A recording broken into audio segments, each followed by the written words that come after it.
Hey, Aloha Love Tribe. Guess what? I have my soul brother from another mother here, and we're going to be talking about righteous selfishness, life, love, transformation, and what's in store for 2023. Welcome, Aleks Svetski, my brother. Aloha. Val, thank you so much for having me on. Good to see you. It's good to see your avatar. Your avatar. You're looking mighty wonderful. Dashing, yes. Dashing during the holidays. Yeah, it sounds like your camera has died. So we're going to have this, and I get to look at your avatar, which is awesome. All good. Dude, so a lot has been going on for you. Congratulations on your nuptials. Thank you. Thank you. How is it going for you? Are you a changed man? We haven't killed each other yet, which is good. So that's a start. But I think there is definitely a change. I don't think the change is a function of necessarily getting married. I think the change has more so been something recent for myself, where I've sat down every December. I take a look at the year and what I want to do for next year and stuff like that. And I had a bit of an epiphany, which is I've not been the man that I want to be in 2022. I've had a whole lot of Twitter tirades and everything like that, which I think if I had to boil it down to anything, it's me being like me being frustrated with the world, frustrated with my own self, and I came off as a bit of an asshole online, I think, and I'm making amends for that in 2023. I'm going to really change the way I show up, but that's a function of what I want to do for myself, and downstream from that is obviously how I show up in married life now. So it's time to turn a new chapter and actually behave like an adult and behave like a husband, and I think that's going to require a different part of me. Anyway, that's yes. So maybe that has been one of the catalysts to make me think about this. And I love this. And this is so interesting to hear you say this. And well, when I was reading your article, and I was just checking it out this morning, and the Choose Bitcoin to Help Yourself, Not Others article from Bitcoin Magazine, you started out with saying you're an empath. Yeah. So let me actually give you one bit of feedback, background on that article. That article is actually 6 months old. I wrote it in July. So wow. The tone of the article is quite brutal, and it's like peak angry Svetski, which you're probably not going to see any of that anymore, honestly. I think that sort of chapter is closed, but it was my sort of how I was writing, or how I was thinking, or how I was feeling back then. And once again, it's not to say that what I wrote or what I've said is not true, but I think it came from a place of frustration and everything. So basically where I'm at now in December is very different to when I wrote that article. But I guess the essence of the thing is there. And then maybe I don't know if I'm going to lean more into empath again, but yeah, to tie it back to your point, yes, I am traditionally an empath, definitely. Perhaps have you considered that all of that anger and frustration is empathic into what's going on with the consciousness of our collective humanity? And yeah, you're somebody who it is. Was expressing that? Yeah, maybe it is.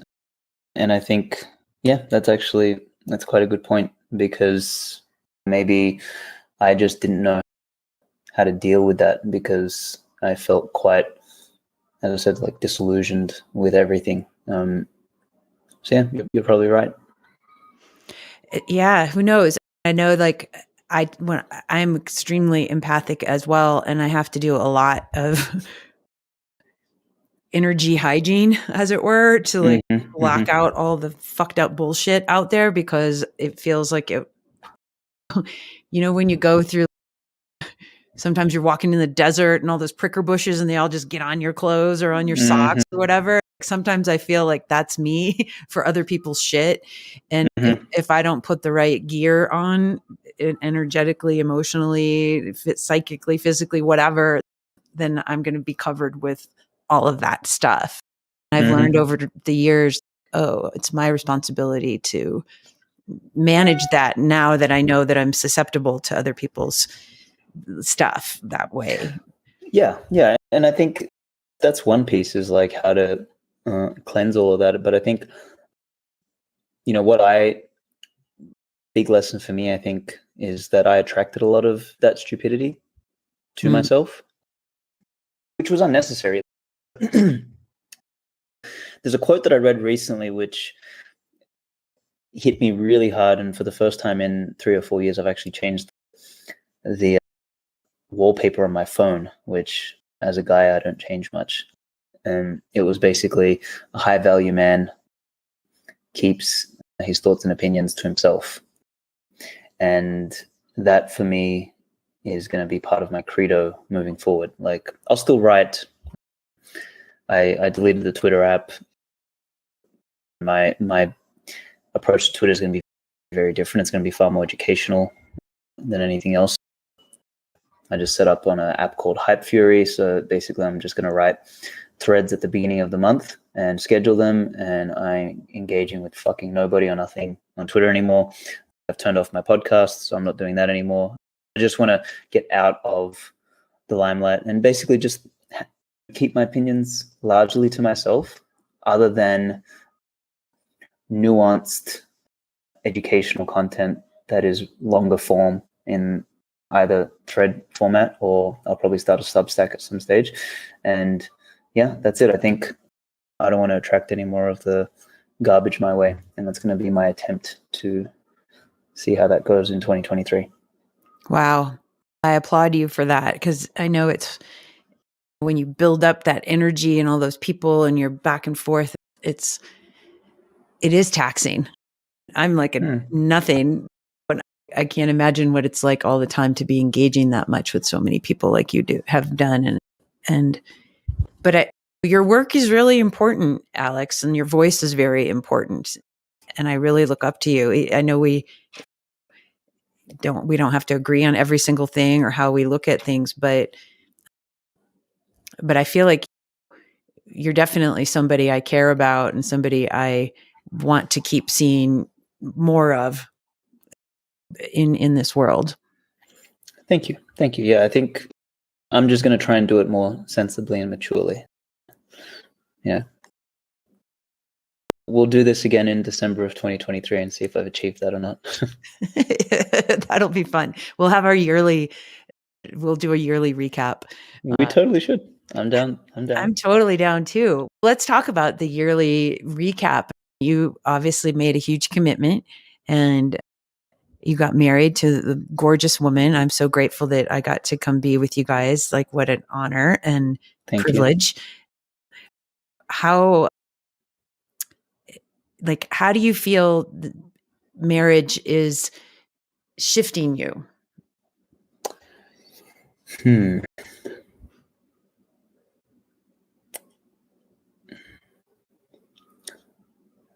That is a complicated question.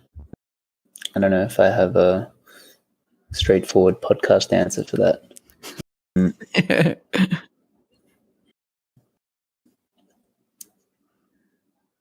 What I said earlier about the calling upon probably the husband archetype, I'm having a hard time.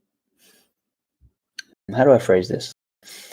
There is the younger version of a man who's out there conquering, slaying, hustling, and doing all sorts of stuff, where, really the extent of his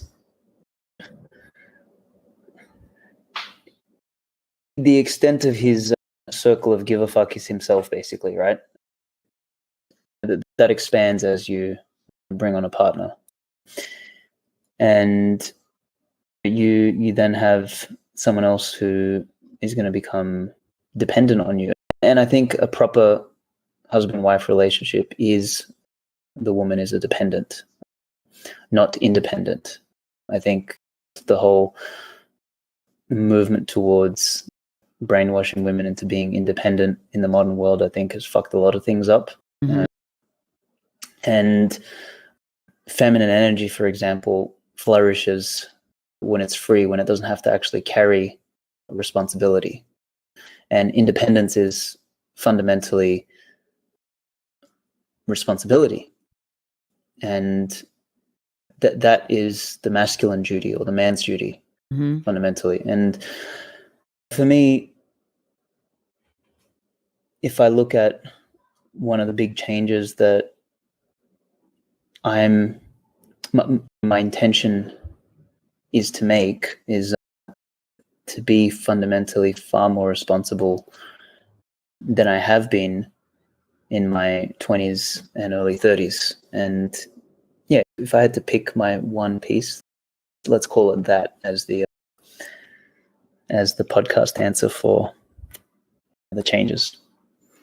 And so do you feel like, because I was just reading this article last night about trad wives, you were like traditional wives, and it was showing the 1950s, and there's a movement of women who are really embracing that again. Yes. And I'm fascinated with all of it because as a single mom,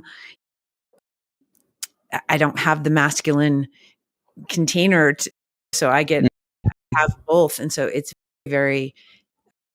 stretches me as a woman, and it stretches me as a human to have to carry the masculine and feminine for my children. I'm glad I have a great co-parent, but we don't have that relationship anymore for emotional and spiritual support and stuff. But coming back to you and your transformation and stepping into that position, that frame of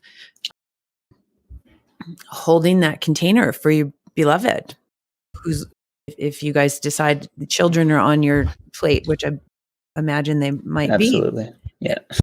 To hold that space for her so she can do the thing that the feminine wants to do. And I bet that's got to feel some weight on you. It's actually a necessary weight. So this is something that I think a man isn't full unless is picking up and carrying a significant load. And the greater the load, the more of a man you are, basically.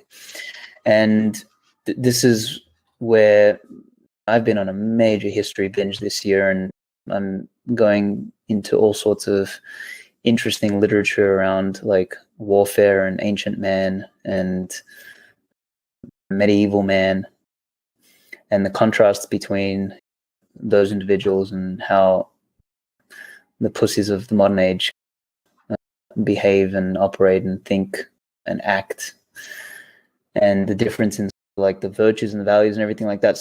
So anyway, like I think the more weight the man is carrying, the better. Now, can you take on too much and fuck yourself up in the process? Sure. Have I done that in the past? Definitely. Like in my 20s, the amount of responsibility and weight I took on for myself in definitely an entrepreneurial and commercial capacity was ridiculous. And oftentimes, like, it's if you've ever seen the movie Blow with Johnny Depp, the guy gorgeous George or whatever the guy's name is, he says my ambition exceeded my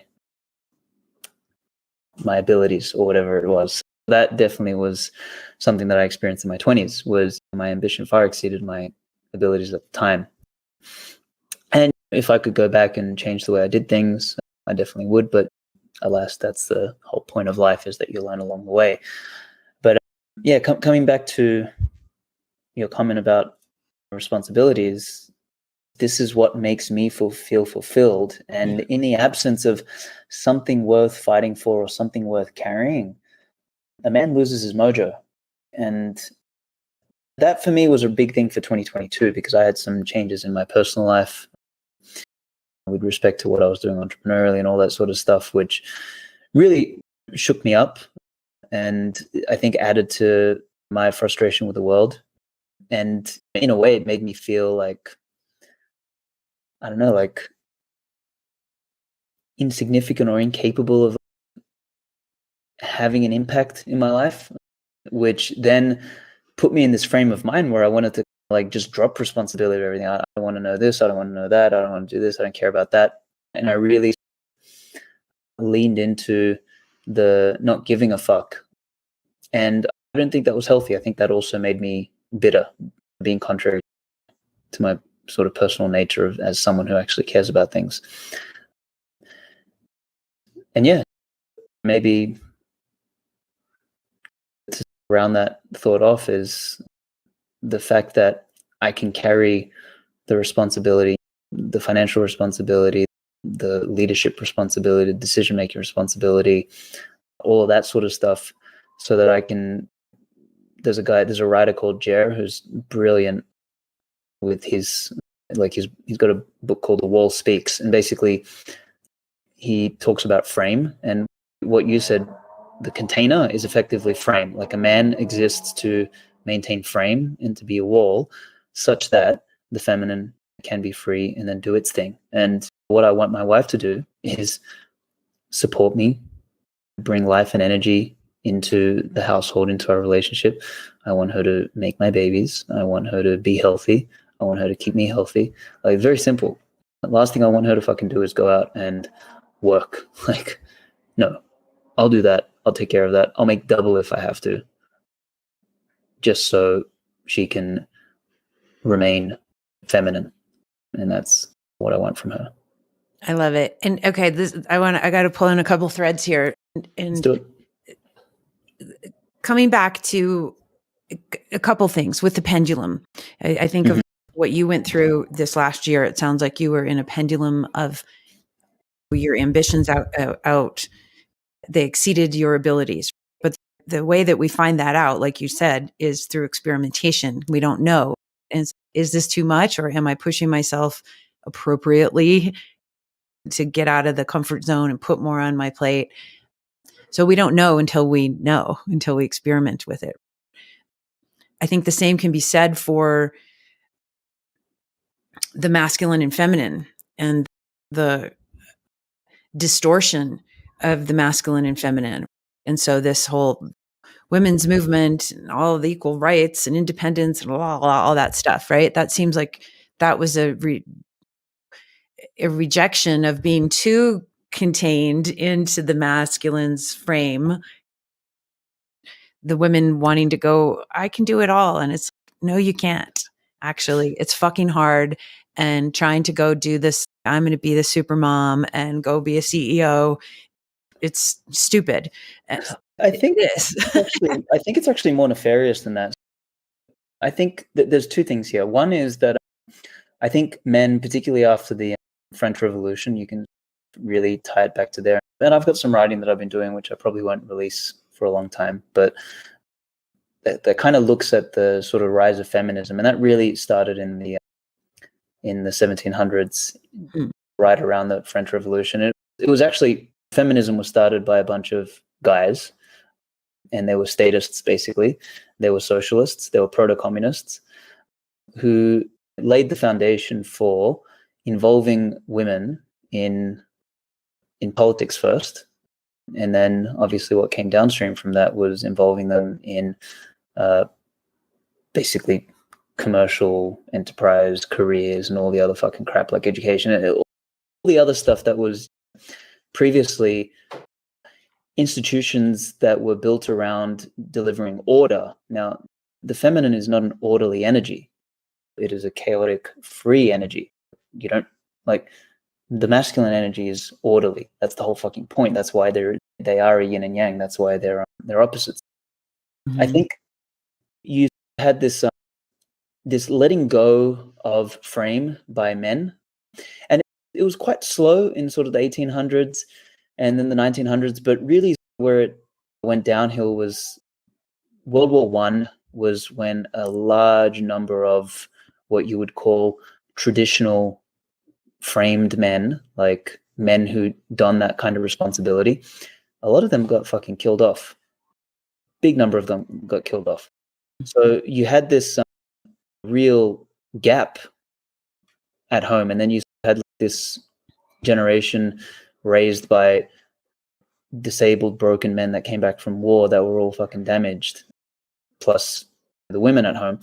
And then barely 30 years later, you had World War II, and that was all the sons of those men who still had a semblance, like they still had touch with that sort of prior virtues of being framed, responsible men.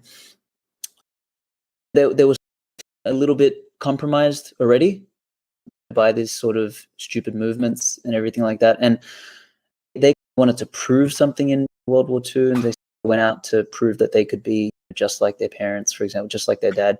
And then they all got killed off. And then after that, you basically had the rise of the feminization, I would say, of modern societies. Like you look at boomers, basically, thereafter, that's when I think shit gets nefarious, and you have the institution of bringing women into the workplace. And I think that has been the worst fucking thing to ever happen to women, because women got tricked into becoming fucking tax slaves when before they were the protected class. They didn't go to fucking war. They helped with World War II, for example. Very little in World War I, actually, because it was the men that went out and fucking fought and beat each other up. World War II, there was, as I said, already a compromise. They started involving women in the war effort and all this other stuff, which they were as helpful as they could be, but there was still a distance. And then, after that, there was this whole movement for egalitarianism and the vote, and basically women got tricked from being able to be these free trad wives that got to raise kids and do the things they wanted to do and have the freedom within the household and the community. They traded it up to have some sort of quote unquote global freedom or commercial freedom or educational freedom or entrepreneurial freedom or whatever you want to place in there.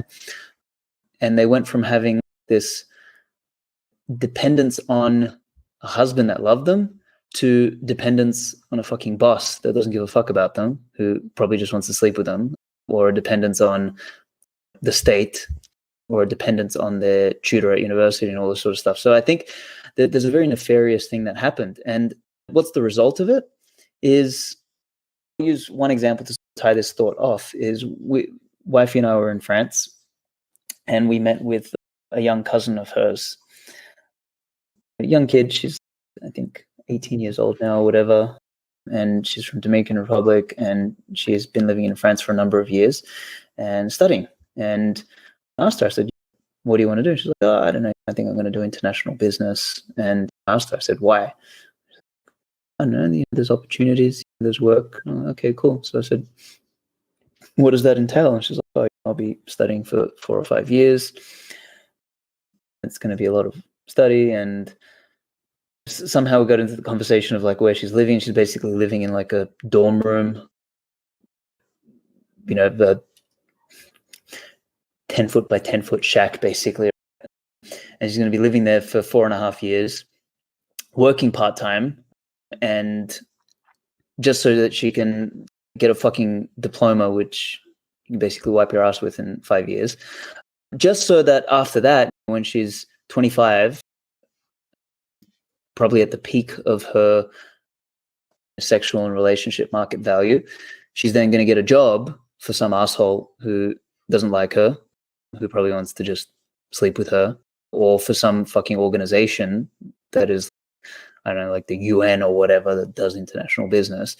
And she's going to go and pursue career shit for 4 to 5 years, because that's what you need in order to get ahead. And basically she's going to trade her best years, her youth, her 20s, which was the time she could have had kids and raised a family and procreated and looked after her health and been beautiful and all the other stuff that could come with it. She's going to trade all of that shit for this fucking depressing life of basically becoming a slave. And then by the time she's 31, 32, whatever, then she's going to realize that, oh, fuck, now I got to find a guy. But the problem is, no woman is going to marry a person that's younger than her because she needs some sort of maturity, and men generally mature later. But at that point, all the guys are like 36, 37, 38, and all the ones that are worthwhile to get married, they're already married and have kids. So she's going to get angry about the fact that there's not enough of them around. And then she's going to get pissed off with that and then probably make bad decisions and either end up with a dickhead or not end up with someone, just end up with a bunch of cats and become a crazy cat lady at home by herself and maybe even skip out on having kids. And then by the time she's 40, be depressed, and then in her mid-40s get menopause, and then it's all downhill. So what a fucked up life. Like, Jesus Christ. And this is what the state basically brainwashed women into. Holy shit. Oh my God. I'm just imagining your whole story here. I'm imagining like a cartoon strip with each here's the next little scene and here's the next scene and oh no. I told this to her and she was like, you should have seen her face. She was like distraught. And Paloma was like, honey, it's true. She's like, so what would you have me do? I was like, fucking quit university. I said, go to the gym, get fit, get good looking, start attracting guys, be very hard to get, work on things that you're passionate about, have guys pay for everything for you because that's what they're there for. The guys are the fucking people who should be paying and providing, not you. What the fuck are you going and working for so that you can buy yourself a coffee? Who gives a fuck? The guy's there to do that. And that's what she should be doing, not fucking getting a diploma and an education. Jesus Christ, what a stupidity. Go and get a real world education, which you need as a woman, which is how to make guys pay for everything while you are getting good at selecting which one is going to be the dad. Simple. Oh my God. It's just, I fucking love you so much. I wish I could see your fucking face. My daughter would love to hear this, by the way. It's her dream. And so this is why I love this conversation so much. And I think it's got so many opportunities to keep expanding because, okay, a couple of things. My son loves Andrew Tate and he's doing some Hustlers University and all this. And I've decided, okay, I got to know about this guy because my son's into him and he's clearly controversial. You know, you guys remind me of each other immensely. So many people have told me that. Yeah, totally. On so many fucking levels. It's gorgeous. And I listened, I probably in about 6 or 7 hours of long form with him. And I'm like, I agree with about 95% of what this guy says. And I support it. There's a few things that I don't appreciate the tone or a couple of them. I would never call women bitches and all that. That's not how you talk about women. But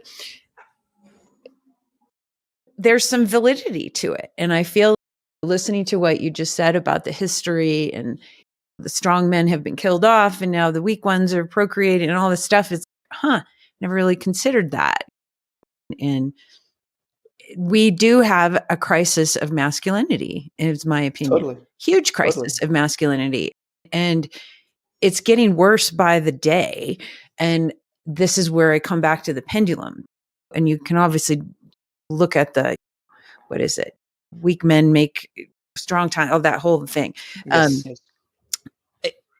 But I feel like right now, and as somebody who's obviously into radical self-expression, and I'm into how far can I push myself as a human being and as a woman and push the limits of what I think the container is that I'm supposed to be as a human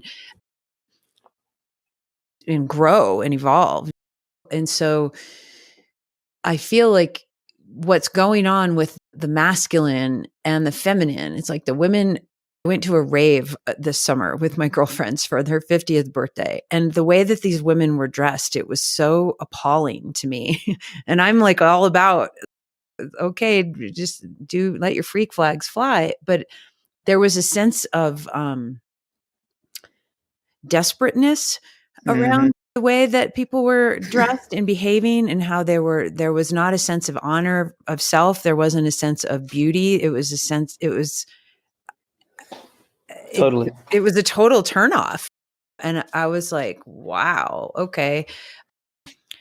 And I think the men and the women of today, it's like they're so far out of touch with what their authentic nature is and the The center of femininity. gravity. Yeah.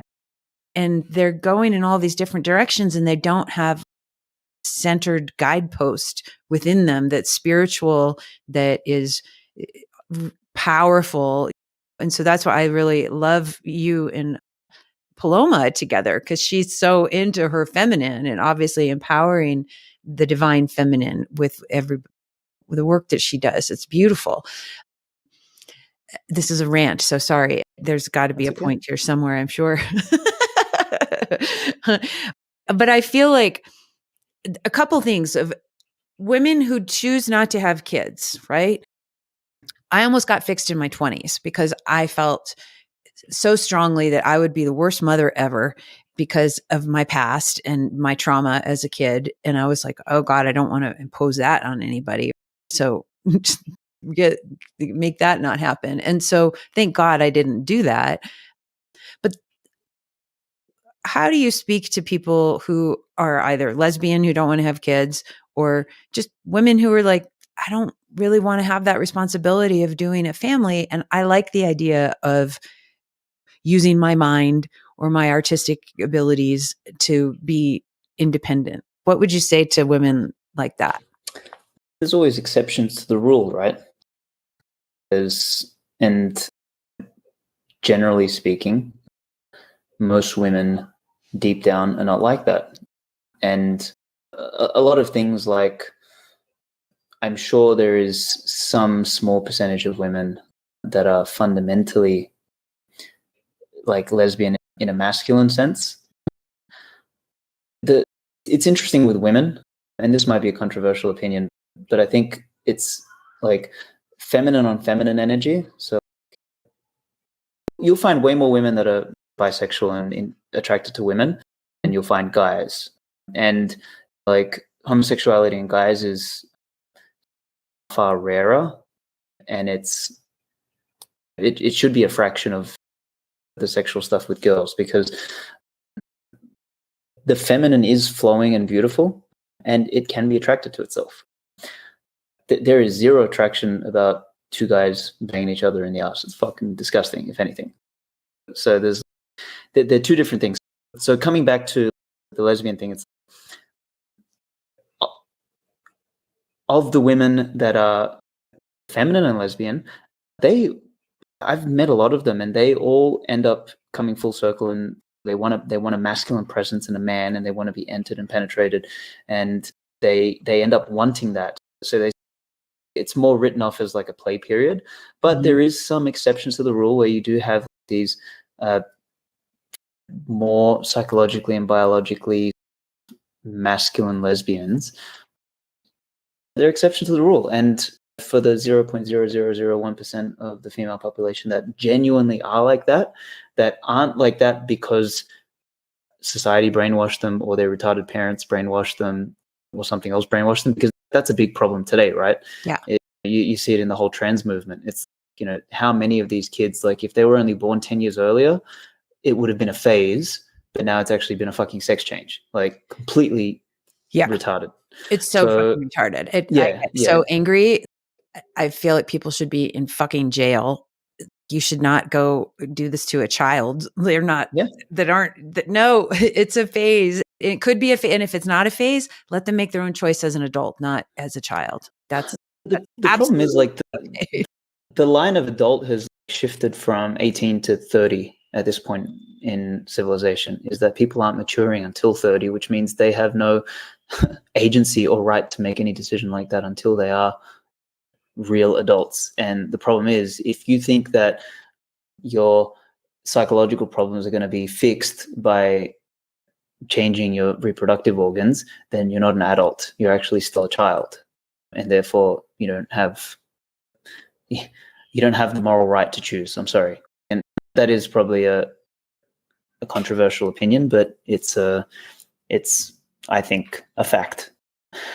So coming back to then what do I say to those women that want to use their head and all that sort of stuff is that I know they've got to figure out whether that is conditioning, like whether it's social brainwashing and conditioning because they went to school and they learnt that boys and girls can do the same things, and their parents told them that anything that you want to do, you can do better than your brother, and all that sort of stuff. So first they've got to realize whether it was conditioning or not to actually decide whether it is something that is like that. And then if it genuinely is, then once again, they're probably an exception to the rule. And by all means, they should do that. There is also the version of, look, it's not their center of gravity. It is just conditioning. So they would be better off once again, for example, as the brain's complement to their husband, for example. And then you have a husband-wife team that builds something. And the wife helps with the more intricate parts because she's got the brain for that, for example. But it's always better in a supporting role where she doesn't have to carry all the fucking responsibility for the success or failure of the project or the enterprise. And also, if possible, like the best scenario is that it should be a fucking hobby. So if she wants to use her head and do all that sort of stuff, she should do it not for money, but because she enjoys it.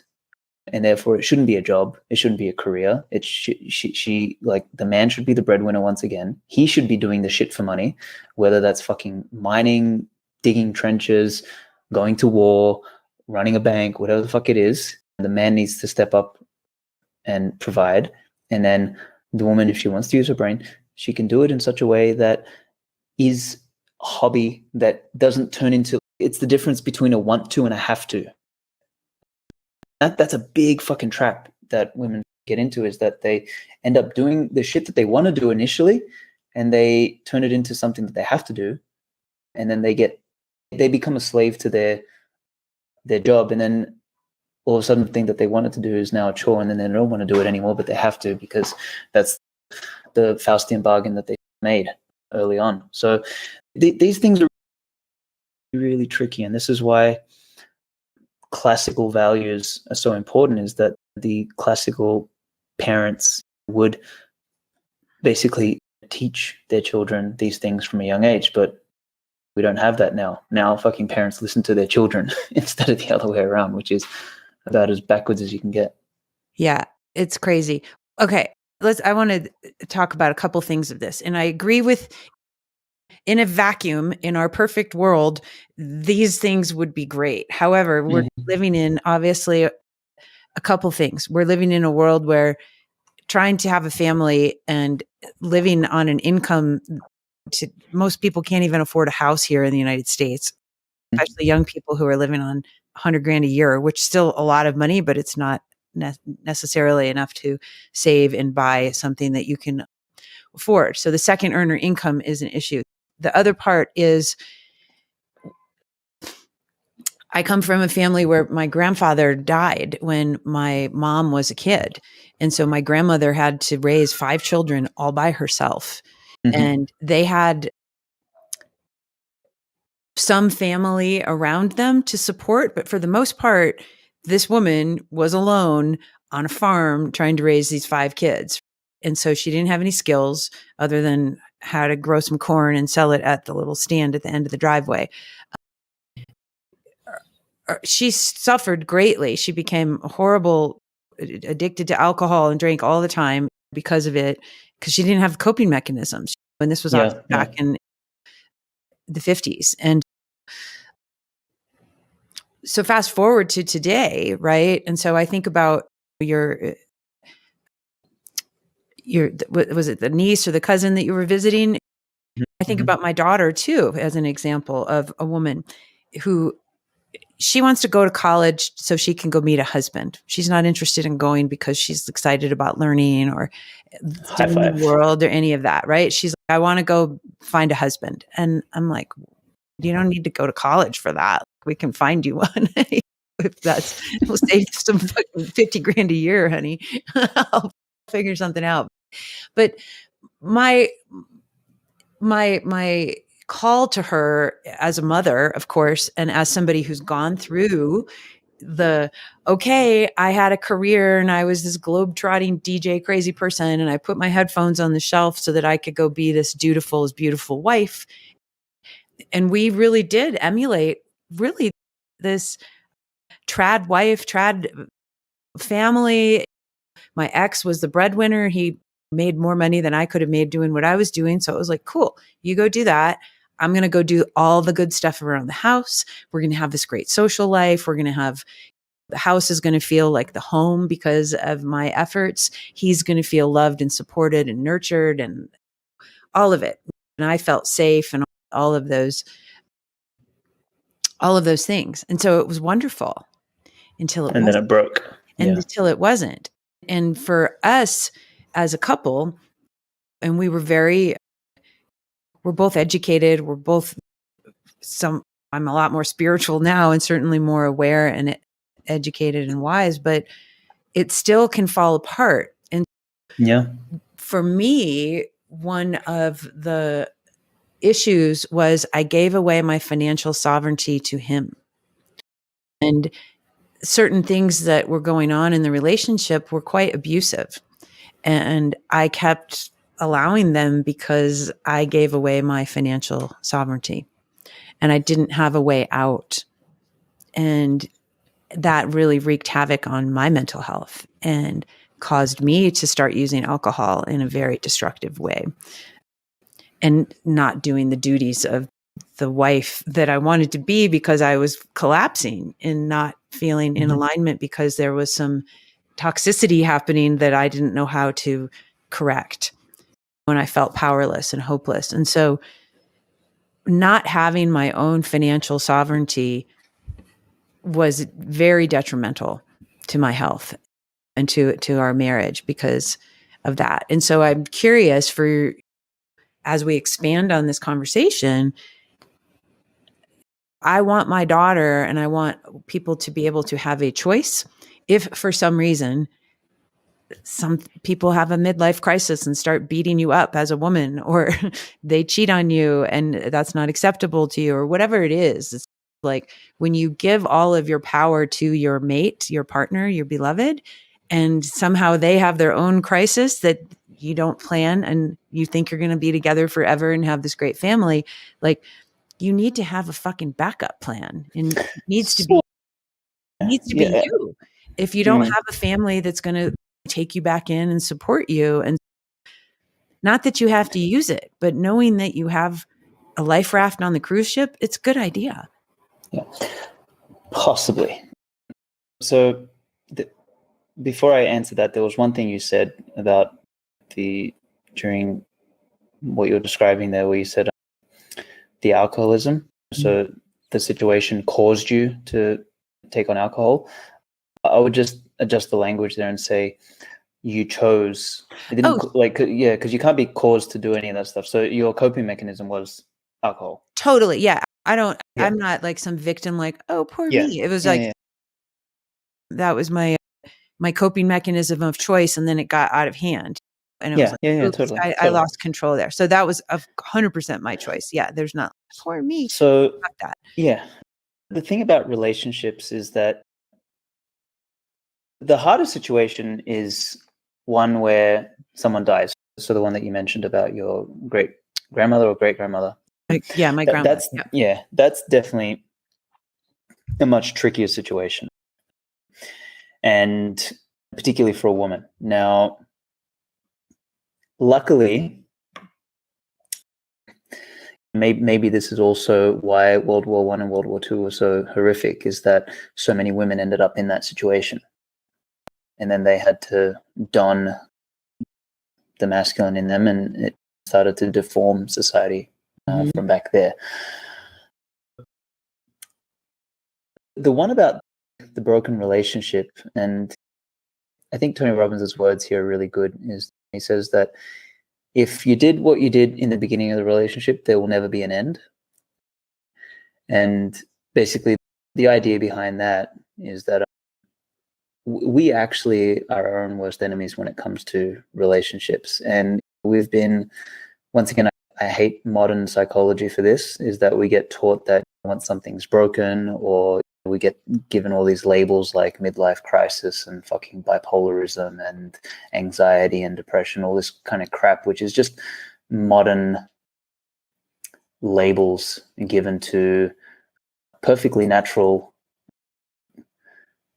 experiences of the human, right? Like a person who is afraid of failure will start to feel anxiety, but that is a natural reaction to something, which shows that they need to either fucking deal with something and actually strengthen in that dimension, not fucking take drugs to calm their anxiety and then not deal with it. So anyway, coming to the sort of the relationship thing is, you have a choice as a woman to basically try and build up these backup plans, which will put you in a situation where you don't give your all to a relationship and maybe increase the likelihood of the relationship turning to shit. Totally. So that is a trade-off. Yep, that is a trade-off. Yep. The other thing is that this is where religion basically used to fill this gap very well, and this is the kind of desecration and renunciation of religion, and the fact that this is not going to be another controversial opinion, is like divorce should be illegal. I think by and large is that the fact that divorce is made so legalized and people have that backup option in the back of their mind, what they end up doing is that they throw the relationship out the window when it actually can be fixed and healed. Because as I said at the outset, is that if you do what you did in the beginning of the relationship, there'll never be an end, is that people actually change the way they behave towards each other because they think they have a backup plan. And it's the classic saying is like, why did the conquistadors take Mexico? Is because they burnt the fucking boats. There was no way back. And that's a very different place to come from than the place which is, I've got another option, so I'll just leave. And but what about a third option? What about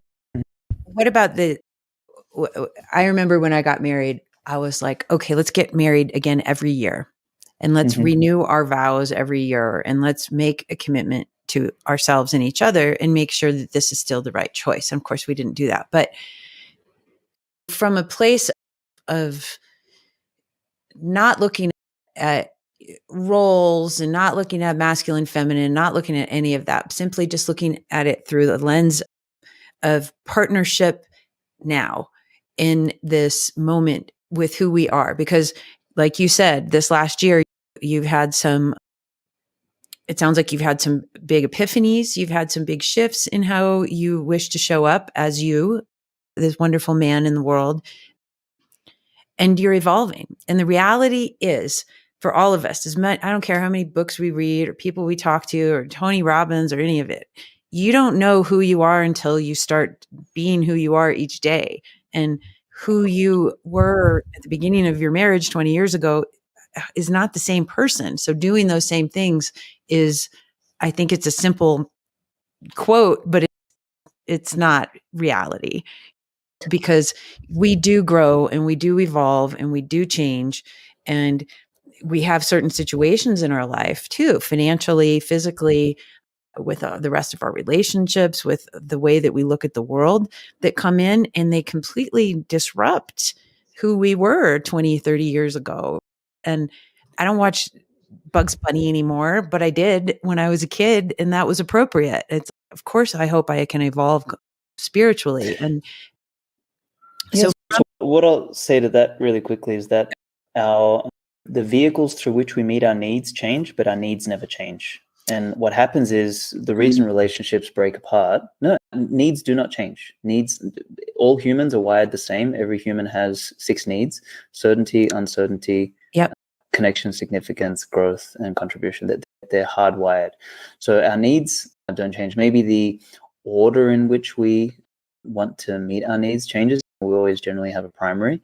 The only reason, and this is like as clean cut as it gets, the only reason relationships break down is that the partner's needs are not being met anymore. And this is not a problem of not having a backup plan. This is actually a problem of people not being conscious enough to meet their partner's needs any longer. Because if someone's needs are being met, they're not going elsewhere. And that's generally where the problem lies. So it's not an absence of a plan B. It is an absence of having met the other's needs in such a way that the union continues. And it's a harsh truth, but that's really, if we were to boil everything down, that's what it comes down to. Now, if a man is going to be honorable, he will, once again, if his wife is meeting his needs and she's supporting him and everything like that, he'll structure things in such a way that if he does pass away or die or something like that, she'll be financially taken care of no matter what. Now, some men, bad eggs, for example, and either A, they won't do that, or B, they will go and leave their woman out in the lurch in a position where she can't fend for herself. And that is a low value man. But that's a different discussion. Once again, is if you pick the low value man, then that's bad choice on the part of the woman, because the woman is a sexual selector. And if the man became a low value man after getting married to you, then what does that have to say about the relationship and what you brought to the table? So there's some hard questions there to answer. Is if a guy started off as benevolent, protective, compassionate, and all that sort of stuff, and turned into a motherfucker who wanted to ruin your life, that doesn't just happen. There's a deeper sort of reason to that. And once again, the answer isn't having a plan B. That is one answer, but I don't think it's the right answer. I think there's a more relationship-centric answer there. And this is why it's so important that the relationship is something that's worked on all the time, and the partners understand what their needs are, so that they continually meet those needs through new vehicles, new activities, new experiences, new processes, but always the focus is on meeting the needs.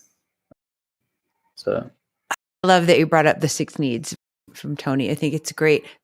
Let's go back a second here, because I want to, there's a little contradiction in some things. We were talking about maturity, right? Really being an adult, and not really the age of maturity now, you were saying, is 30, right? And ish. And I agree with that. I think we've got, remember that movie by Matthew McConaughey, Failure to Launch? He's living in the basement with his parents and the whole thing, and he just doesn't want to grow up. I know. I don't think I ever watched that, but it's great. Good name. It's totally. It's just like the parents are like, "Get the fuck out! It's time for you to go be a man." But they let him stay, and I'm like, "That's your thing, parents. You're contributing to his immaturity." But so there's that. It, as I think, is a valid point for sure. But then going back to your other comment about a young woman in her 20s, you used her when she's got her higher market value. Oh boy, is this going to be a great soundbite.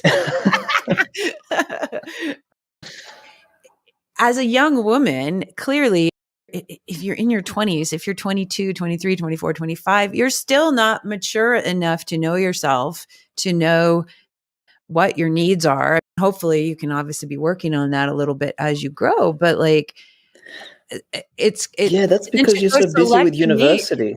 This is where you go select a mate, right? And if you're like, there's no divorce because divorce is illegal, and you made this choice as a young woman and you accidentally picked a low value guy because you're still too immature to think clearly about who you are, what your needs are. Like, how do we deal with that? Yeah. So women mature much younger than men do. Women mature a decade younger than men do, at least. So you've got that as an advantage, number one. Number two is that women don't learn to mature in that department because instead of learning about what it means to be with a good partner, or learning about what it means to be a good wife and all that sort of stuff. They're busy with fucking careers and university, learning about international business, or learning about how to become a fucking, I don't know, like a HR manager or some shit like that. Imagine those years going into getting very good at understanding the psychology of the man, how to make a man fucking happy, how to make him feel like fulfilled and on his fucking game and all that sort of stuff. Like I was saying this to Paloma the other day, I was like, your job is to help me feel fucking confident. Because I said, what a man needs to succeed in life is confidence. Like when a man is fucking confident, nothing can stop him. He'll fucking figure out whatever needs to happen. And a woman by a man's side can either augment that confidence or break that fucking confidence.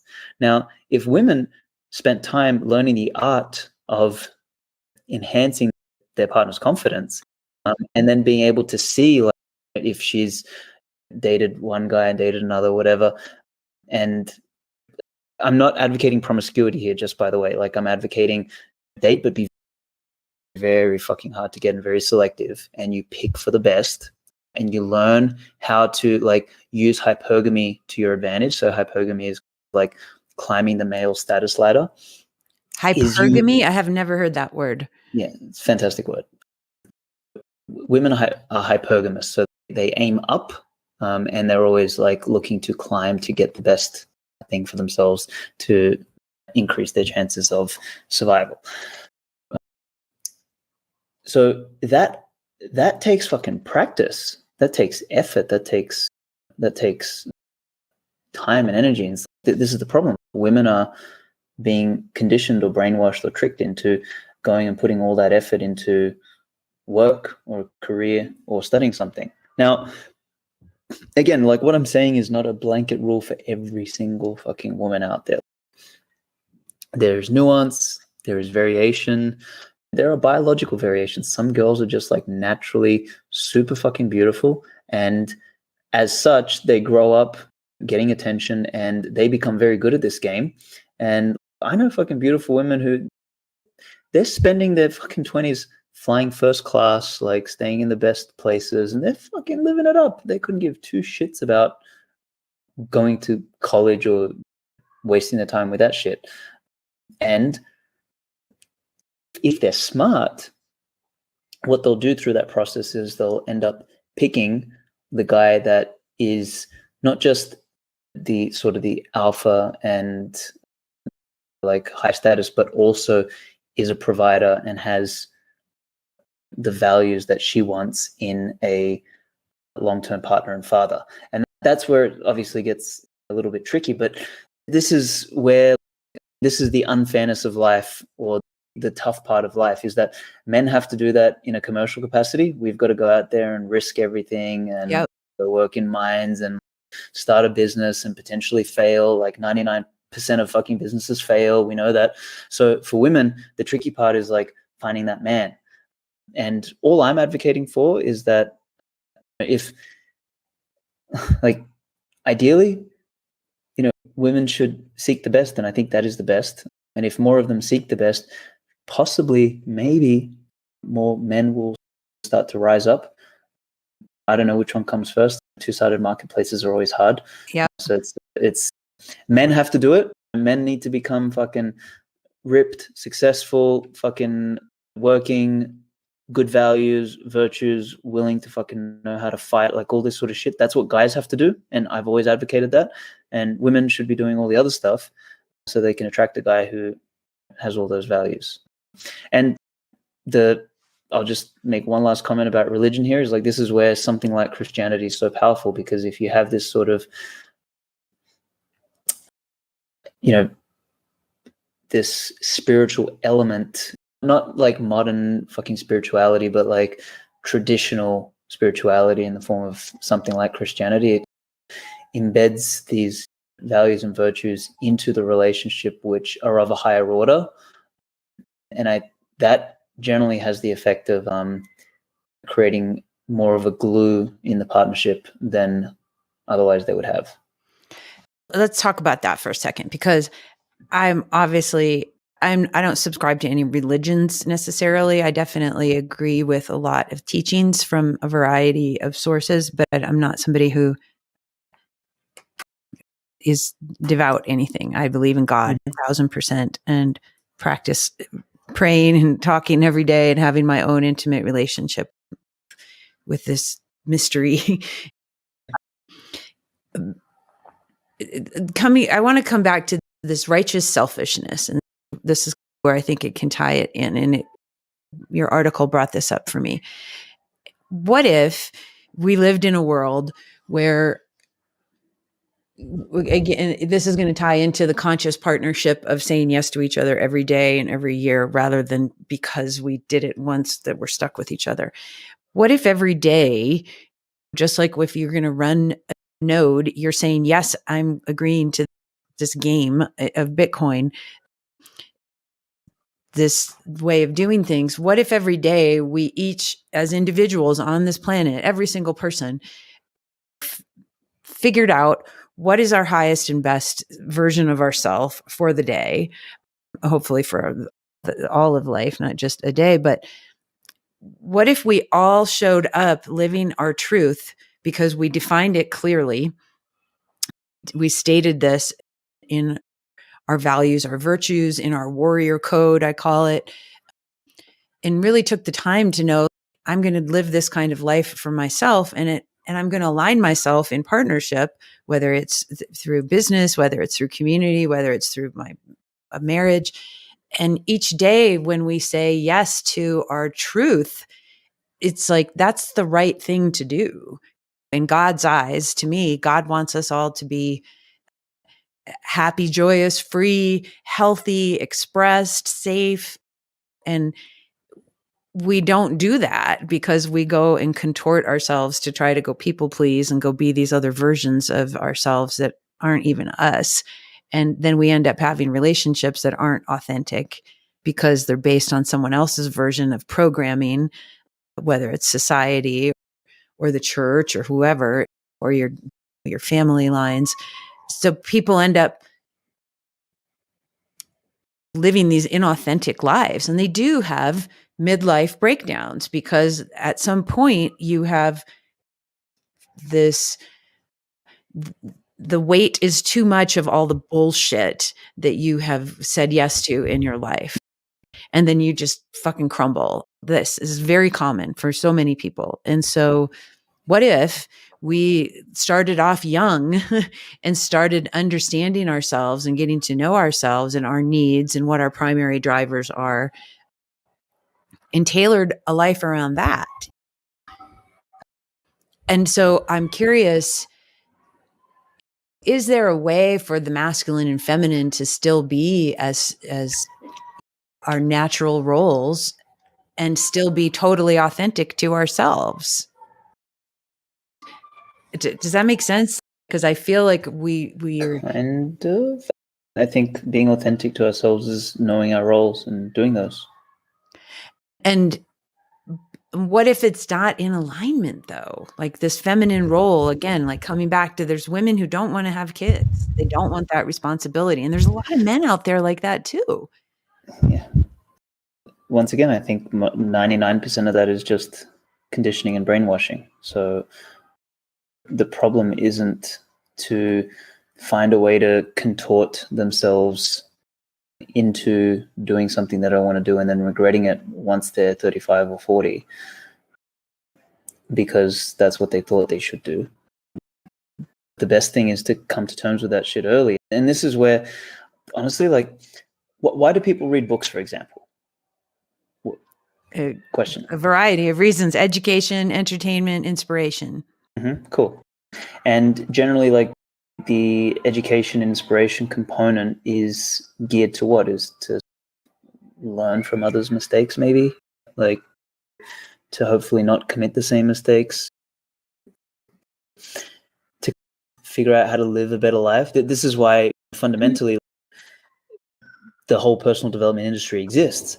Now, I think for a lot of people, and I say this as, I'm also not, I wouldn't call myself religious, but in the last few years, I've really started to appreciate Christianity once again is that for most people, what they fucking need is not to discover themselves, is that they need to learn from the wisdom of the ages. And most of them will probably be better off going to fucking church or reading the damn Bible than trying to discover themselves and whatever other bullshit that they've been fed by modern media. Because the thing is, this whole discovery of oneself has been, like, that pathway has been figured out. Like, those lessons have been figured out and they've been documented and written. And if it's not the Bible that they're reading, there is other good books out there that they can read and figure this shit out. But I think that the beauty of something like a text like the Bible is that it is about values and virtues that both men and women should embody to live in accordance with a higher morality. And that is really what people need to be figuring out when they're young. And if they figure that shit out really young, downstream from that, things get a lot easier because you orient everything else that you're doing towards this higher morality. And, you know, this is why, once again, like pre-French Revolution, like what's the other thing that happened during the French Revolution was you had basically the invention of the modern state, which is you had the secularization of everything from marriage to politics and all that sort of stuff. That's where it all fucking happened. Like before that, like you had some sort of inculcation of these morals and values in the family and in boys and girls at a younger age. And that's why they would get married at 18, 19, 20, because they already knew themselves. They were already way more mature, and they would have families during their peak vitality, if I was to use sort of Nietzschean term there, like their peak sexual market value or their relationship market value. And they would be healthy enough to have large families, and you'd have this compounding prosperity. We're running on fumes in the modern world because we've had so much technological prosperity. You know, we've fucking morally degenerated, psychologically degenerated, physically degenerated. Everyone's fucking fat and obese and sick and all this sort of shit. Everything else has gone backwards. Only we're just riding on technological and financial fumes. That's it. And now that shit's starting to evaporate. We're finding that there's a big gap below. And yeah, so I don't know, to tie it back to your initial comment there is, yes, there are exceptions to the rule. People need to discover whether they are actually an exception, which more than likely they're not. Mm-hmm. And that's a malformed ego thing. It's they just want to be an exception just because. And they need to then deal with that first, learn some humility, and try and, I don't know, hopefully live in accordance with their essence. And they can learn a lot from particularly ancient texts. Like ancient texts are the bomb because those people didn't have fucking TV and all that other bullshit to distract them. Like they actually had a chance to think about stuff. Yeah. And a lot of the sort of the best moral philosophies come from a long time ago, nothing from modern times. So anyway, that's my thinking. I don't know if that answers or helps or. No, it does. And I want to talk about the current state of our institutions for people to believe in, to rely on, as far as if people are not religious, right? If they're not going to find themselves at a church and they're not going to find themselves in a community of people who are looking to have those traditional values and live in accordance that way. Because for some reason or another, they're just not interested in the church. They're turned off by that. And now, of course, too, because our family units have just separated and we live all over the place. So we don't have that like foundation of grandma's over here and Uncle Bob's there and cousin Sally's over here. We're so disconnected and disjointed that we're seeking community. We're seeking a sense of unity and family somehow, but we don't have the structures in place. And it's like people reject the church a lot more and more for, like I said, there's a variety of reasons. So it's, and this is obviously the self-help industry, and yay, let's go do these masterminds and these retreats and all this kind of stuff. And then you have the advent of cultish like communities out there that know that there are these vulnerable people who have got their umbilical cord sticking out and they're trying to plug in somewhere. Yep. There's got to be some kind of, and I know that I'm going to bring something up that's even more nefarious too in a minute. So just remind me, but there's got to be something for all of us to anchor to, because it's easy to sit and say, go read an ancient text, but it's, who do you talk with about that? Who's your mentor? Who's the wise person in your life that you trust who isn't going to rape you or misguide you? And what do we do as a whole humanity at this point? Obviously, especially the Western culture. And that's who I'm referring to more. Yeah. We're just going to have to get through it, because that wise person is supposed to be the father. That was the role of the father, and we've killed that. We've dismantled the patriarchy, basically. Yeah. We've emasculated men. Mm-hmm. Daughters no longer respect their fathers, and they go out and try and figure all this shit out to themselves. And as you said, they're vulnerable in every other way, and every motherfucker's out there trying to take advantage of them. Mm-hmm. And they basically get used up in their primary years, like their 20s, their prime decade, and they get used up. And then their 30s, they're trying to play catch up because they got all the wisdom in the 20s by making every single fucking mistake in the book. But then they're running against the clock in their 30s. And some of them make it, but some of them don't. And then they become bitter, and then it's very dangerous. They either become really turn dark and become basically fucking Christine Lagarde from the ECB, or a really great example is Jacinta Ardern, the Prime Minister of New Zealand. That's fucking feminism going wrong. I saw a photo of her when she was young. She was a cute girl, and like how she turned into like an evil fucking creature. That is an example of that, right? Yeah. Or she can become like that cool auntie who knows her shit. But that's far more rare in a world where everyone's under so much angst and pressure. So I don't know, like I think we're just going to have to, one of the things I'm trying to embody in 2023 is be the change you want to see in the world. Mm-hmm. And if I want to see more honor and courage and forthrightness and all that sort of stuff in the world, then I'm going to have to do that. I also want to see less fucking noise and opinions. So guess what? I'm also going to have less noise and opinions. So I think the way we change this is by being examples to those around us and encourage women to be better women, encourage men to be better men. And that involves those gender roles.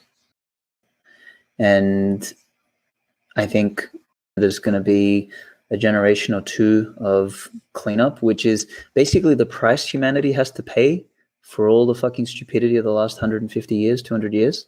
Mm-hmm. It's going to be the necessary price. We kind of, humanity as a collective, did this to ourselves. But out the other end, a couple generations of this with strong fathers and loving, supporting mothers, I think we can fix things up. I know there's a particular way I want to raise my kids and inculcate some values for them. And I think by the time they're raising kids, like, they'll be in such a better position, morally speaking, ethically speaking, you know, the sort of the virtues I want to inculcate in them and all that sort of stuff, economically speaking, all that shit. Yeah, I just think we're just going to have to grind through it. I don't think there's a way to help everyone today, because the content does exist. There's great people out there speaking truth, and there seems to be a movement. Like you said, there's the movement towards like the trad wives and all that sort of stuff happening. There's a movement of like femininity, not feminist or feminism. You know, there's people like my wife who are tapping into that. There's people like you out there that are having these conversations. Like that sort of that collective consciousness is shifting in that direction. It's just going to take some time, and I have a feeling that part of it is going to be the reintroduction and reapplication of things we knew hundreds and thousand years ago that we lost touch with in the last 100 years. And I think it's going to be a very different story a couple generations from now. Yeah, it's definitely going to be very different on a variety of levels. How much time do you have? I just want to, because I know we said till 4. Yeah, let's go another 15 minutes. I got max. Cool. Okay, I'm going to drop a controversial statement, but I have a feeling you might agree with it. Hit me.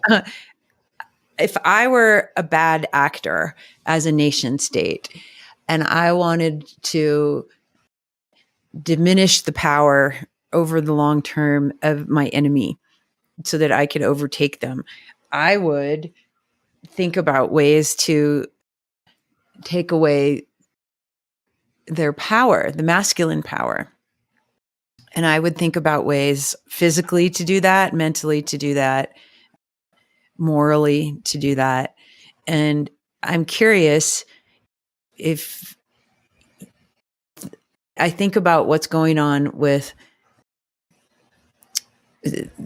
the food supply, right? I think about what's going on with the hormones that are in all sorts of food supply stuff. I think about soy. I think about all these things that can create more feminine men.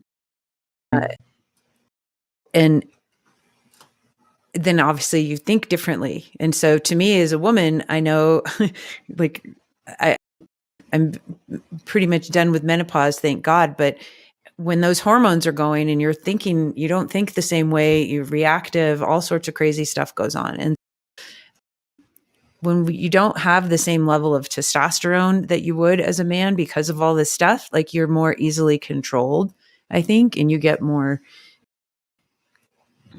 just easier to defeat, to overcome, I guess, to overpower. And so do you think that there might be some kind of something going on from some people who might want to keep the masses controllable? The short answer is yes, but so there's a more involved answer, which I think the food supply and all this sort of stuff is very similar to the problem of fiat money, is that I don't think anyone set out 100 years ago to do this and to slowly lower the testosterone of men and genetically engineer food and all that sort of stuff. In the same way, no one set out to create fiat money so they can create a global hyperinflation and collapse the economy. It was like, it just seemed like a good idea at the time. Same thing with food. Like a lot of the US food industry, there's a bunch of stuff that happens actually out of, I think the number one university for genetically engineering food is out of Texas, where they figure all that stuff out. And the initial intent was always increase yield, increase crops, and all that sort of stuff. The thing is, every time we try and play God, we seem to shoot ourselves in the foot. And this is one of the ramifications of it, is that the stuff we're eating and ingesting seems to be having that impact. Now, at some point, I'm sure that some people realize that, and they're like, we can continue under the banner of increasing yield and food for all and cheap and all that sort of stuff, but now we can double down on it because, hey, we get the added benefit of turning more of our potential enemies into slaves, which is very like slave mentality in itself. Is that I think the parasites that do a lot of this sort of stuff, I call them that specifically, is people who aren't honorable enough to play a fair game. Like, so they, I think, were the traditional, basically non-aristocratic class who, like, the old school aristocrats would never like want to play an unfair game to defeat their opponent. That's not how they did it, because it was not honorable. To have honor, you beat someone fair and square. To cheat in order to beat someone is like a false win. Now, that was far more true the further back you go, honestly. The closer you get to modern times, the less true that is, because things changed fundamentally over the years. But anyway, coming back to the kind of people that are competing in this kind of nefarious way, is that's what they're like. They want to win an unfair game because they don't care. They think the win is just the scoreboard, whereas a true win is a spiritual win. Is like you won because you were genuinely better, not because you fucking cheated. And now, what I will say though, and this is where I differ with a lot of the opinions around testosterone and weakening the men through the food supply and everything like that, I think that fundamentally has a lower impact on testosterone. Like, testosterone is a as needed hormone, meaning that a man produces testosterone when he fucking needs to. And if you're eating like perfect organic food, carnivore and all that sort of shit, but you're working in an office, you don't need testosterone. Completely fucking irrelevant. Like, you need testosterone if you're out there going to war, or if you're about to fucking stab someone, or if you're about to get into a fight, or if you're about to outrun a jaguar or something like that. Like, it's an as needed hormone, and it requires it requires a threat, or it requires like competition or challenge or something like that. And what's happened is like we've and this is why I'm like delving into this whole warrior ethos and thinking about how a future civilization should look, is I think there is something to having a warrior class in a society, and maybe even something like a fucking mandatory military training for boys, for men between the ages of 18 to 20, where they actually get toughened up in order to have a strong culture and a strong civilization. Because like, testosterone is something that comes up, and that's why you look at motherfuckers in jail. Like, they're all jacked. They're not jacked because they're on like high, like grass-fed beef. Like, they're eating fucking slop, but they still get jacked because testosterone has to fucking pump in there. Otherwise they get stabbed and they're dead. So it gets the carnivore Aureliuses of the world and all that sort of stuff. They sit there and they build all their content around, oh, it's the BPAs and the food and all that sort of stuff. No, it's not. You need to just get yourself in a position where you could get punched in the face or stabbed, and you'll all of a sudden see your testosterone spike. And Oh my God. Maybe the way to fix that is, go and fight, go do something like that. And I know. Seriously. It's interesting you bring that point up, because my son he's 14 and he wants to go start boxing, and he wants to go start getting hit and have people hit him. And I know this is obviously coming from listening to Andrew Tate. And I actually agree with him, because not that I want him to go to head injuries, but like, nothing is pushing him to do this masculine position in his life. He's just in this society of the Snapchats and the TikTok and all the bullshit. Yeah, totally. And it's like he's being fed static of, yeah, go put some lipstick on and go be like Harry Styles or whoever the pop stars are, and go explore your feminine sides. And so he doesn't have anybody pushing him to be a man, really. It's society. And I sense it, like, energetically, he needs something. When being around me, like, he wants to fight. I'm like, I'm not your gal, babe, but I support you. Let's go get you dialed in so you can express that. But like and this is a whole nother conversation, and I know we got to wrap up, but the warrior ethos and the rites of passages that we don't have anymore in our society, especially for young men, I think we need to bring it back. We need to have more rites of passage. We need to have more opportunities where it's like, yeah, go live in the fucking bush for 3 months by yourself and see you when you get back, or whatever the experience is. It's like, we don't have the going through the fire. experiences anymore. And then we're soggy. We're like these little soggy humans. Yeah. And we're civilians instead of, there's no more warrior class, as I said. Rites of passage were something that were part of more warrior classes, not for civilian classes. And this is maybe where libertarians went wrong in a way. Is like there's this whole like anti-war thing, which I get because modern warfare is really fucking bad. And it's no longer, ancient warfare was, you could smell the bile, the blood, the sweat, and the piss and the shit from your opponent as he's trying to fucking stab you and you're trying to stab him. That was a very different fucking place. Their average testosterone would have been like 1200. And that kind of warfare is obviously gone. So maybe it's just we've done it to ourselves. We've like civilized ourselves into weakness in a sense, because, now warfare is just sit behind a computer and control a drone that looks like a computer game, and you killed a bunch of Arabs. And that is not very testosterone requiring. So yeah, like I think about this a lot, and I wonder, I don't have a solution yet other than we need to simulate danger again for boys and men in particular. And that rite of passage between the age of 10 to 14 needs to be brutal. It needs to be something that shakes the boy out of the man, and they need to transform. And I don't know how we do that in a modern world, but I'm sure we'll figure it out. I think it's interesting.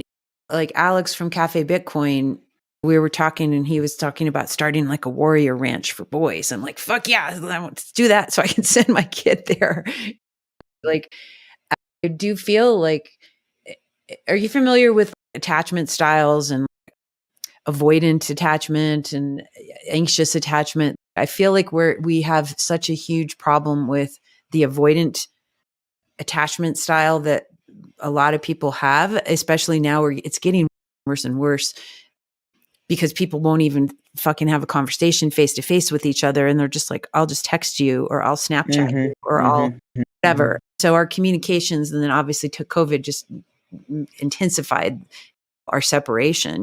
And so I saw something, I don't know where, maybe it was on Twitter, but it was something about a woman who charges like $400 an hour to help millennials overcome their fear of talking face to face with someone.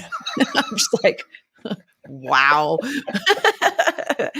But if we can't even have enough balls to, or tits or whatever, to like have face-to-face conversations, are we fucking doomed? I don't think we're doomed. I think this is just a phase and a period, and it's going to ricochet and come back and hit us in the face. But it's definitely, I want to see more men helping men be men out there. Yeah, there is a good movement, honestly. It is happening. Tate's one example. I don't think he's the best. There's other guys out there. Elliot Hulse is great. Will Noland is fantastic. Hold on. Elliot Hulse? Yeah, Elliot Hulse, Hulse. Will Noland, Knowland. They're fantastic. They have a real sort of Christian bent to their position, but it's very good material. There's Jer, Jerr, who wrote The Wall Speaks. He's probably my favorite. Will Spencer, who I had on my podcast a little while back, he's fantastic. There is a movement. There's stuff happening, and it's growing. And I hope to add my voice to that in the coming year or two. And I think it's gonna continue to grow. Yeah, as I said, this is probably just going to take a couple of generations to clean out the system of humanity, because we got ourselves here. Yeah, and who knows what's going to happen in a couple generations with all the fucking implants and all the stuff that's going to start impacting who and how we are as little humans running around here. That's going to be, Yep. oh Yep. my God. Wow, this is great. I know you and I could talk for hours on all sorts of these threads. I'm really happy. Yeah, we finally had our masculine feminine conversation. We thought we were going to talk about Bitcoin, huh? I know, right? It's always what it is. I never have a plan because I'm a woman. I'm a flowy This is girl. great. Yeah. I love love it, man. So what do you got? What do you got planned for the next 6 months? Am I going to see you anywhere? Are you going to go to any of the conferences while I see you there? No, I don't think so. I think I'm going to take some time off the conferences, honestly. Maybe I'll go to them. I think more likely I'll probably go to the European ones because they're smaller. And I just fucking love Europe. There's just so much cool history there. There'll be that. I am writing a book at the moment, and I haven't really announced this, but it's called The Bushido of Bitcoin. Oh, I love it, dude. Yeah, it'll be an analysis on the moral code for Bitcoiners, and basically, hopefully, it'll be a text that people can look to as they decide who they want to become and how they want to behave. And the assumption is that, hey, if Bitcoin is going to win and Bitcoiners essentially socially and economically inherit the earth, who are we going to be? Are we going to be the next round of statists? Are we going to be morons driving Lambos?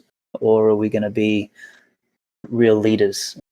And that's going to be the premise of the book. So I'm writing this as much for me as I am for anyone who reads it. So that'll be the short-term project. Hopefully there'll be an announcement in January or February about it, and I might do a small Kickstarter for it. But yeah, Bitcoin Magazine is going to publish it, and that'll be my book for 2023. Oh, I love it. I can't wait. That's like super exciting. I know we talked about this with you and Eric. Are you doing this with Eric or just you? No, this will be a solo thing. I'll probably hit Eric up to do the forward. I think he's one of the few Bitcoiners that I'll trust to do that. Nice. But yeah, it's looking good. I'm about 50% of the way through, and it's a juicy book. Ooh, I can't wait. That's going to be so good. It's going to be really good. Thank awesome. You. Okay. So are you still rocking Bitcoin Times? Yeah, absolutely. Actually, yeah. So I probably should plug that as for anyone who wants to have some really high quality, beautiful Bitcoin collectibles, like speaking about going traditional.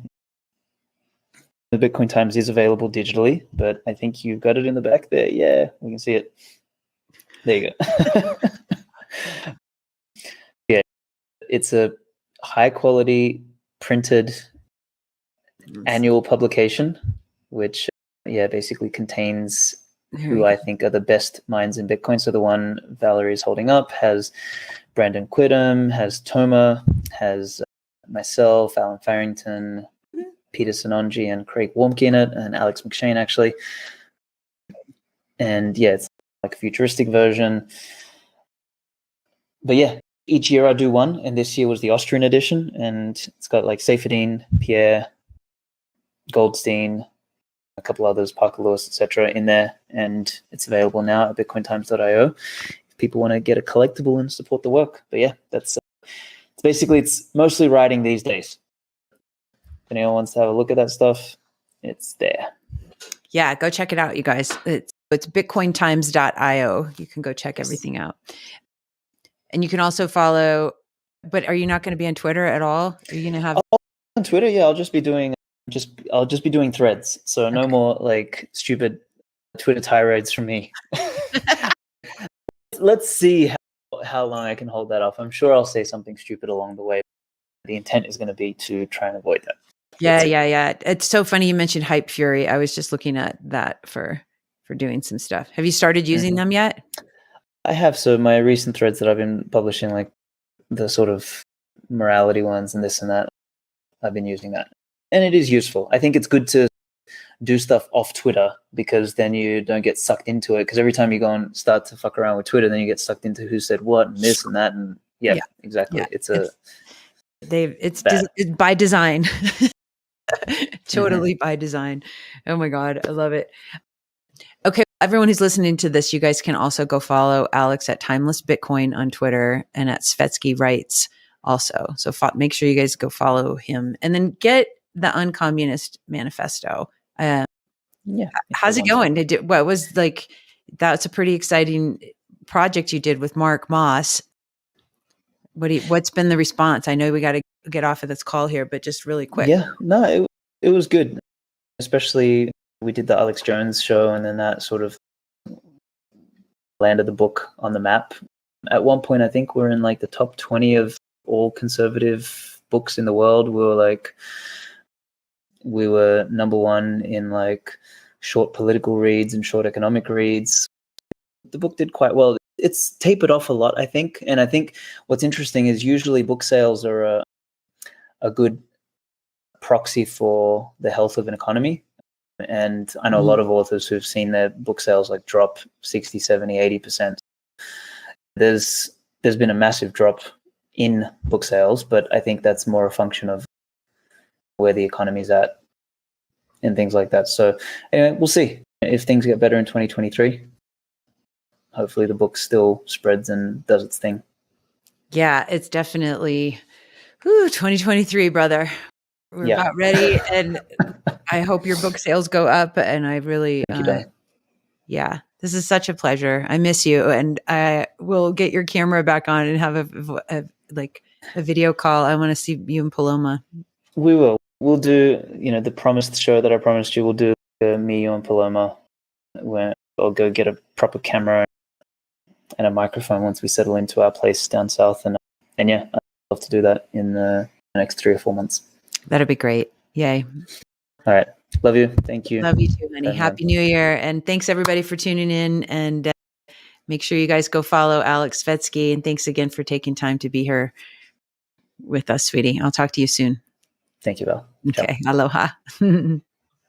Hey, aloha. Thank you so much for tuning in. If you liked what you heard, it would be awesome if you could help us out.